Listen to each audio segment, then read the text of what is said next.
Hello' everyone, আজি মোৰ lunch থালিখনত মই কি বনালোঁ তাকে আপোনালোকৰ লগত শ্বেয়াৰ কৰিলোঁ। প্ৰথমতে লৈ ল'লোঁ মচুৰ দালি আৰু মগুৰ দালি, সেইখিনি লৈ পেলাই ধুনীয়াকৈ 3-4বাৰমান ধুই পেলাই এখন কুকাৰত দি দিলোঁ। এই কুকাৰখন দি পেলাই তাৰপিছত মধুসোলেঙৰ পাত কেইটামান এনেকৈ মই মোহাৰি দিলোঁ।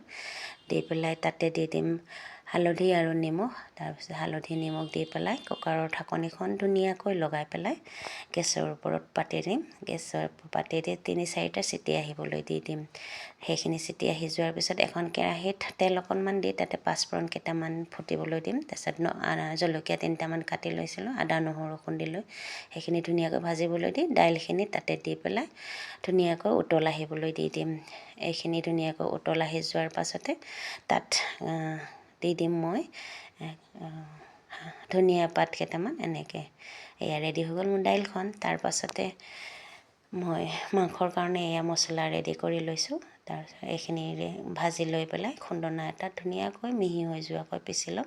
তাৰ পাছতে ভাজিম আজি তিল 2 চামুচ। আজি তিল দি ব্ৰইলাৰ মাংস বনাম। এইখিনি তিলখিনিও ধুনীয়াকৈ এয়া ভাজি লোৱাৰ পিছত ফুটি যোৱালৈকে ভাজি লৈ এইখিনিও মই আজি খুন্দনাতেই খুন্দি ল'ম। মিক্সিতো দিব পাৰি, কিন্তু কম বস্তু হ'লে মিক্সিত পিচিবলৈ অকণমান বেয়া, সেইকাৰণে মই খুন্দনাতে ধুনীয়াকৈ গুড়ি হৈ যোৱালৈকে খুন্দি ল'ম। এয়া চাওক ধুনীয়াকৈ গুড়ি হৈ গ'ল।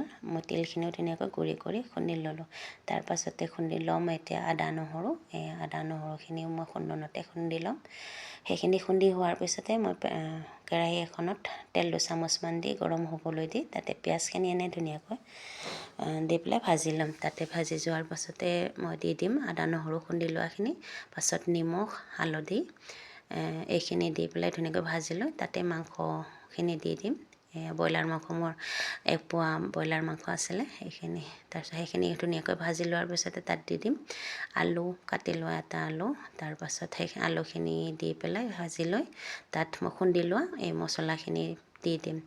এইখিনিও দি পেলাই অকণ দেৰি ভাজি থাকিম।